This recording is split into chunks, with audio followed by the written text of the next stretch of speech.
All right, chapter 40, the ship. So we looked at picture of the ship. Looks like a really big cargo ship on the ocean.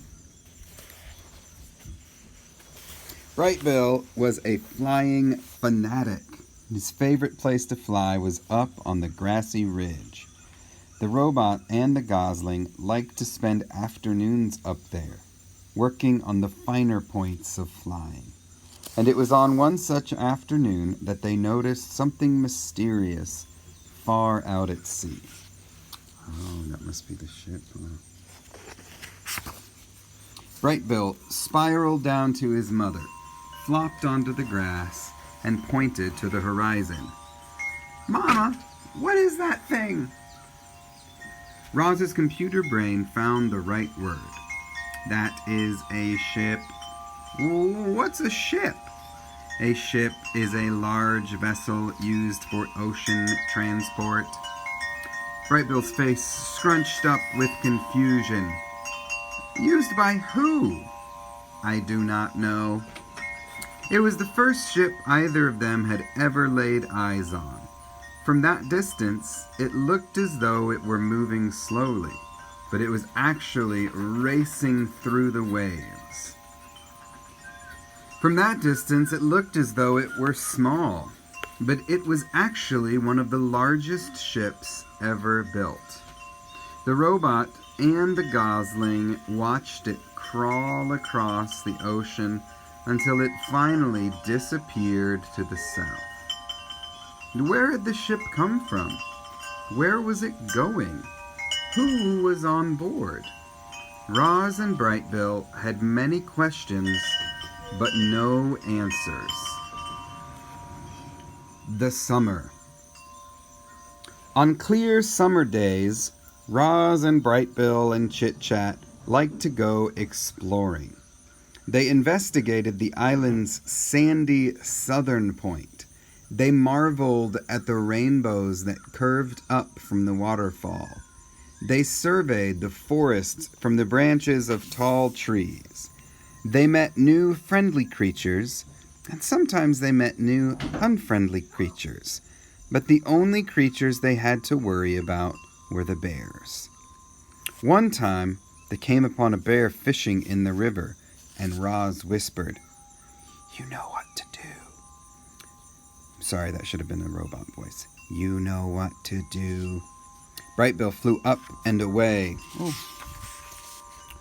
Chit Chat scurried home through the treetops, and Roz melted into the landscape as only she could. Later, they met back at the nest and told the neighbors all about their brush with danger. On dreary summer days, they would stay inside. Roz asked Brightbill and Chit Chat about dreaming and about flying and about eating and about all the things they could do that she could not. But the youngsters had too much energy to sit still for very long. They spent one drizzly afternoon kicking acorns around the nest. Chit Chat piled them up, and then Brightbill swung his big foot, and the acorns went flying. The little friends chased the acorns as they bounced and rolled and spun across the floor. Then they made a new pile and kicked them again. Sometimes an acorn would bounce off Roz's body, clang, and everyone would laugh and giggle together. Even Roz laughed. "Ha, ha, ha," said the robot, trying to act natural. On clear summer evenings, they would sit outside and watch fireflies twinkling around the pond. Then they'd lie back and gaze up at the darkening sky. "That big circle is the moon," said Chit Chat. "And those little lights are called stars. And one time I tried to count them all, but I only counted 10. So I just kept counting to 10 over and over, and I have no idea how many stars there are, but I know it's more than 10. "They are not all stars," said Roz. "Some of them are planets." "What's a planet?" asked Chit Chat. Said Chit Chat. "A planet is a celestial body orbiting a star." "What does celestial mean?" "Celestial means something that is in outer space." "What's outer space?" Outer space is the universe outside the atmosphere of our planet. What's the universe? The universe is everything and everywhere. Oh, so the universe is our island? None of them would ever really understand the universe, including Roz. Her computer brain knew only so much. She could talk about the Earth and the sun and the moon and the planets and a few stars and not much else. The night sky was full of streaking, shimmering, and blinking lights that she simply couldn't identify. Clearly, Roz was not designed to be an astronomer. On dreary summer evenings, Roz and Brightbill would curl up together, just the two of them, and listen to the rain pattering on the roof of the nest. The robot would tell stories of annoying pine cones and terrible storms and camouflaged insects. But the sound of rain always made Brightbill sleepy, and he'd be out before his mother could ever finish a story. Chapter 42, The Strange Family. It was a sweltering afternoon, and the heat had put everyone in a bad mood. Roz was standing in the shade watching her son out on the water. The other goslings were teasing him about something when they suddenly burst into laughter, and Brightbill turned and hurried home with a stormy expression on his face. He stomped into the garden and right past his mother without saying a word. "What is wrong, Brightbill?" said Roz as she followed her son into the nest. "Nothing," he squawked. "Leave me alone." "Tell me what is wrong." "I don't want to talk about it." "Maybe I can help." "Mama, the other goslings were making fun of me." "What did they say?" "They called you a monster and then laughed at me for having a monster mother." "They should know by now that I am not a monster."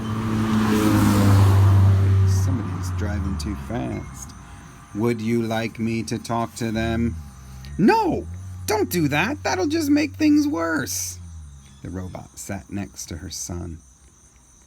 "Mama, I know you're a robot, but I don't understand what a robot is." "A robot is a machine. I was not born. I was built." "Who built you?" "I do not know. I do not remember being built. My very first memory is waking up on the northern shore of this island." "Were you smaller back then?" said the gosling. "No, I have always been this size." Roz looked down at her weathered body. "However, I used to be shiny like the surface of the pond. I used to stand straighter than a tree trunk. I used to speak a different language. I have not grown bigger, but I have changed very much." The robot wanted to explain things to her son, but the truth was that she understood very little about herself. It was a mystery how she had come to life on the rocky shore. It was a mystery why her computer brain knew certain things, but not others. She tried to answer Brightbill's questions, but her answers only left him more confused. "What do you mean you're not alive?" squawked Brightbill. "It is true," said Roz. "I am not an animal. I do not eat or breathe. I am not alive."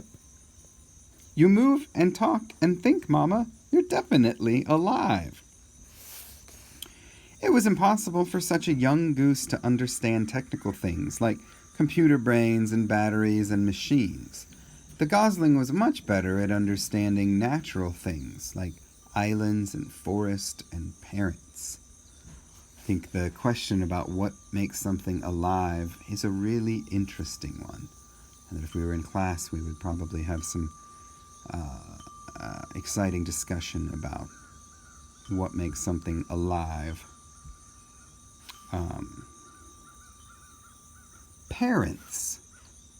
The word suddenly left Bright Bill feeling uneasy. You're not my real mother, are you? There are many kinds of mothers, said the robot. Some mothers spend their whole lives caring for their young. Some lay eggs and immediately abandon them. Some care for the offspring of other mothers. I have tried to act like your mother, but no, I am not your birth mother. Do you know what happened to my birth mother? Roz told Bright Bill about that fateful day in spring, about how the rocks had fallen and only one egg had survived, about how she'd put the egg in a nest and carried it away, about how she'd watched over the egg until a tiny gosling hatched. Bright Bill listened carefully until she finished. Should I stop calling you Mama? Said the gosling. I will still act like your mother no matter what you call me, said the robot. I think I'll keep calling you Mama. I think I will keep calling you son. We're a strange family, said Bright Bill with a little smile, but I kind of like it that way. Me too, said